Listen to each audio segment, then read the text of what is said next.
Ռոբերտ Քոչարյան, ինչպես որ կամ, երկմասանոց մեծ ֆիլմի պրեմիերա, պատմություն առաջին դեմքից։ Սեդրակ Քոչարյանի հայրը, Սարգիս Քոչարյանը, Դաշպուլան գյուղի քահանան էր։ Մեծ ֆիլմ։ Ընտանիքը ամբողջությամբ այնտեղ էր ապրում, բացառությամբ 1-2 ամսվա, երբ Բելան վերավորվել էր։ Երկու մասից։ Ինքը ինձ զանգեց եւ խնդրեց, որ ես այդ հարցը իրեն համար լուծեմ։ Շատ ցավալի էր այդ ամենը տեսնելը։ Ինձ համար առաջի ազդակը եղավ, երբ գունդը գրավեցին։ Իշխանությունը փոխում է ամեն ինչ, բայց ոչ բոլորին։ Հրաժարական է տվել վարչապետ Սերժ Սարգսյանը։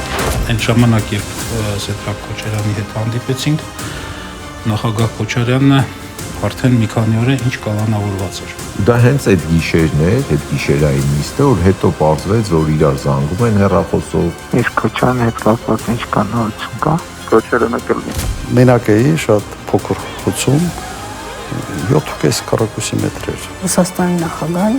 այցելեց, ինքը այսպես աթոռները դրեց, ասեց Լևոնովնա նստեք, խոսենք։ 3-4 հոգի ենք սենյակում, երբ որ ինքը 5 րոպեվա մեջ նկարագրեց ինչ է իրավիճակը։ Նախագահի անվտանգության ամենալարված շրջանը 44-րդ պատերազմ։ Այդ պատերազմում մենք չպետք է պարտվեինք։ Պարտվելու պատերազմ չէր։ Եվ այդ չոր, ռացիոնալ տրամադրությունը փոխանցել մեզ։ Ռոբերտ Քոչարյան, ինչպես որ կամ, մայիսի 6-ին ժամը 21:30-ին Ռոբերտ Քոչարյանի եւ Հայաստան դաշինքի պաշտոնական հարթակներում։